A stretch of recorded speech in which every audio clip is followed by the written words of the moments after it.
All right, so in this video, we'll be talking about living with your parents and how I've been dealing with it in my late 20s now. So, to preface this, I was born and I still live in a tourist town in Croatia. The rent is steep here. So, before filming this video, I took my phone and tried to search for listings, and the cheapest listing I could find was for more than 75% of my salary. And of course, you have to count in that most of these listings require you to leave on the 1st of May until maybe late October because of the tourist season. So when the summer season starts, basically you have to move out of the place because it's going up for rent for tourism. I know I could move away and pick some place more affordable. But other than my job being tied to tourism and me needing to be in my current city, I also have a girlfriend who has a job here and would have trouble finding a job somewhere else because of her specific niche she works in. I'm not going to go into that, but she has a job that is specific and she needs to be in this city to actually have a job. So it would be very difficult for her to find something else.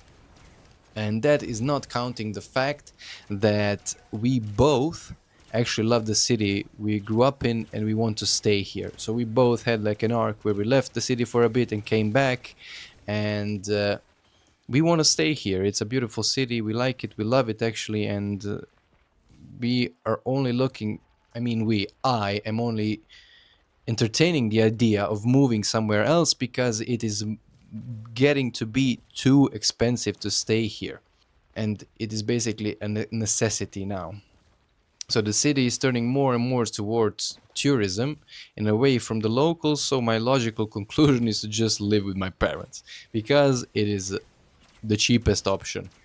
I mean, cheapest in regards to money, not in regards to my mental health. So, first of all, I am lucky enough to be able to stay with my parents, let's say that. Like, I am grateful for being able to do this because I know many people don't have this option. And I know I'm even more lucky that I have my own space. Like, I'm not gonna go deep into how, because it's hard to explain. The buildings in Croatia are all over the place, but I have my own space. I have my own little kitchen. I have my own little bathroom, and I have my own little bedroom. So I have some privacy, some separation, but it's still connected to my parents. Like, there's a door in the bathroom and they can just enter anytime. I get to have my own entrance, which is a good thing as well. Like, I can leave if I don't want to see them at all. I can just leave outside of my exit, entrance, whatever you want to call it, and call it a day. I hope this is making any kind of sense whatsoever. But anyway, what I'm trying to say is I have a certain amount of personal space that someone who only has a room in their parents' house doesn't have. And still, it is a challenge to live with them sometimes. Sometimes now, I say sometimes because before it was a pain in the ass until I learned to adjust. I was in denial about having to live in with my parents. So when I was younger, I used to think like, oh, I would for sure move out as soon as I was able to. Like, I will move out and then live, have my own independent life. But then as I was getting older, it was beginning harder to lie to myself that I would ever be able to find a place here that was affordable enough for me. Basically, what I'm trying to say is I had my own plans, but then obviously the housing market had other plans. So what am I even talking about here? What is the point of this video? So the point is that you can make the best of the situation. If you are in a similar situation as I am, if you're still living with your parents in your late 20s, I can tell you from personal experience, it doesn't have to be a pain in the ass. I pay a certain amount of money every month to them. This is, of course, not even close to what I would have to pay if I rented somewhere, but I feel better for doing it, and it helps them out as well. So basically, it's a win-win, and it's been an interesting journey to where I am with them today. I used to fight all the time, and I would feel like shit. It was a real detriment to my mental health.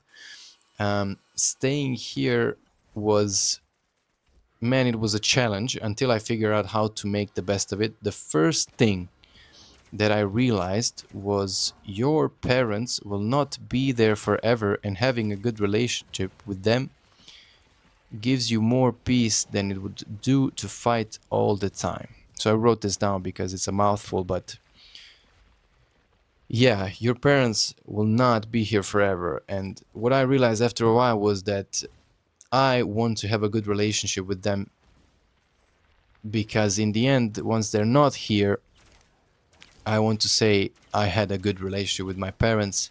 We made it work, and it was a good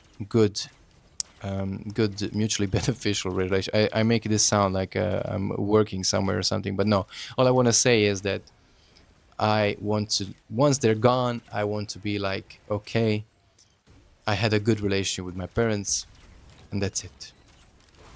Every time, so I get reminded of this all the time, because my parents are now in their 60s, and there was a fair share of people, of their peers, friends, that have died from just natural causes.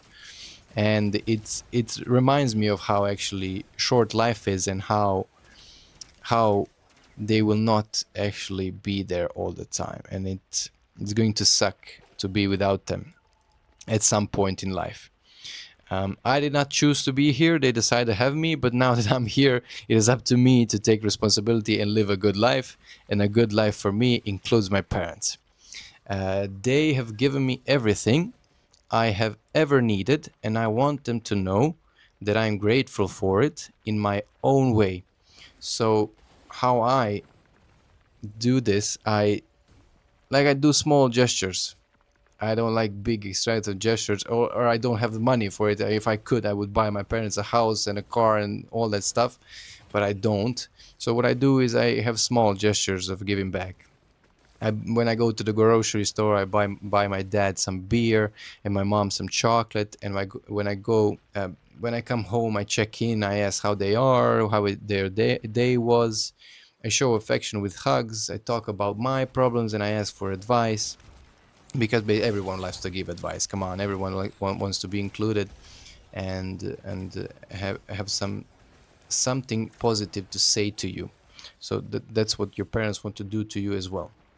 I've come to learn, if we aren't fighting all the time, we have space for actual productive conversation.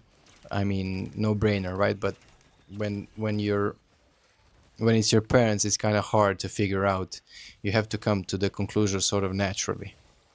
And I see now that my brother is having the same problem I was having like a year ago, and I want to tell him, but if I do, then me and him start fighting. So I decided, okay, this one you're gonna have to figure out on your own, little bro. And then the other thing that is also very important that I figured out was pick your battles. You really need to know how to pick your battles, because it can save you a lot of pain and suffering, let's say. My parents say stuff that drives me crazy all the time, and I used to react every time, which was exhausting. But I've learned that letting things slide hurts in the moment, but helps me in the long run. And then there are the battles you need to fight to set boundaries. Like, it took me a long time to explain to them why my part of the apartment is not open to enter all the time, and that I need my privacy and independence. My parents would, my part of the place was always like enterable, always free to enter, at least in their minds. In my mind, it wasn't at all. So what I do, I pay for my own groceries and cook my own meals. I take care of my side of the apartment. I like to have my privacy. No entering without knocking. That was, it took a long ass time to have them figure that one out, but they finally did. And another bonus is you also need to know when to take the L. Like, it's story time now, right? So strap in, like grab some popcorn. I had this chandelier in my bedroom. It was a gothic like chandelier which had light bulbs that looked like candles. And it was like, for this room, it was way too big. It was taking up so much space. I mean, I guess if you're an old lady like my mom is, it looks cool. But to me and to all my guests, everyone would look at it and be like, what is this? Why is this in your room? You absolute weirdo. I would always like mention to my mom how I hate it, how I want to remove it, blah blah blah. First of all, it was so low, like I was hitting my head on it all the time. If I was like putting on a shirt or something, I would smash the fuck out of it. To the point where I was super surprised that it was still on the ceiling. I didn't believe it was hanging still. Like, I hit it so many times in the last few years. I mean, it looked like it was worn out a bit. Like, it was the 12th round or something of the match, but it was still there. It was like fucking I forget what the guy's name is. Tyson Fury. It would just, you think it's down and then it just comes back up. That's what she said. But yeah, and also, like, if I was, it was above my bed. So if I was sleeping and I had to readjust my blanket, and I would pull the blanket up and I would smash the shit out of the chandelier. So it was pissing me off every day basically. And plus, it was full of dust, and I am allergic to dust. So every time I smashed it, I would also get an allergic reaction. So I wanted this chandelier gone, but I was choosing not to fight this battle with my mom, because at the time I didn't realize, like, okay, this battle, removing this chandelier is worth the pain of having to like be in bad relations for a while with my mom. So I was still trying to keep the chandelier and the good relations. And one day I was like, I had a really bad day at work. This was this winter, so this wasn't that long ago. I had a really bad day at work. I was coming home walking because it was raining outside and I couldn't drive my motorcycle, which in itself sucks. But anyway, that's not the point. I came back home, I was all wet, I put my shoes off and I go to my room and I tried to take off my jacket and I smashed the shit out of this chandelier and it's still on the wall. It's still there. I smashed the shit out of it and it was still there. And I was like, that's it.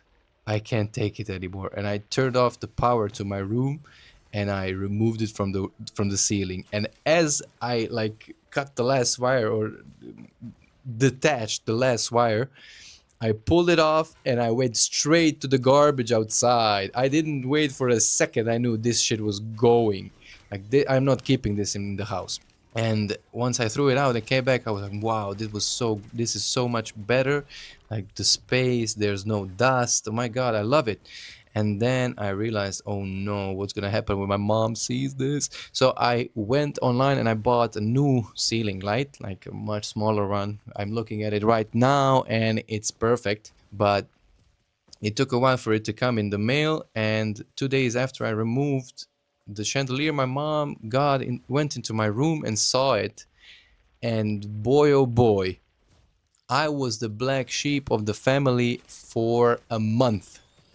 I'm not joking. It was torture.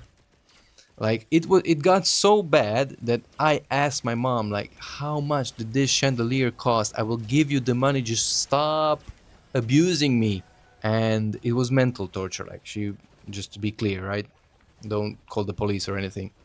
And I guess after a while, after the new chandelier, not the chandelier, but the ceiling light came and I put it up. And after she realized, okay, this is so much more spacious. So after a month of it, she got used to it and she actually likes it now. And then we got back to normal. But yeah, that's an example of a fight I chose to fight. And now I am happy. I didn't realize it at the time, but now looking back at it, I'm happy that I've decided to fight that battle. But yeah, take what you will from that. I hope you enjoyed this video. I hope this made any sort of sense. I guess it's a bit of insight about me and how I live. Share your own experiences and how you're living, how you're dealing with it, and yeah, leave a comment, subscribe, like the video, recommend it to your mom, dad, to your grandma, to everyone, because your boy doesn't need subscribers, but wants subscribers, I guess. Subscribe. I'll catch you guys later, and peace.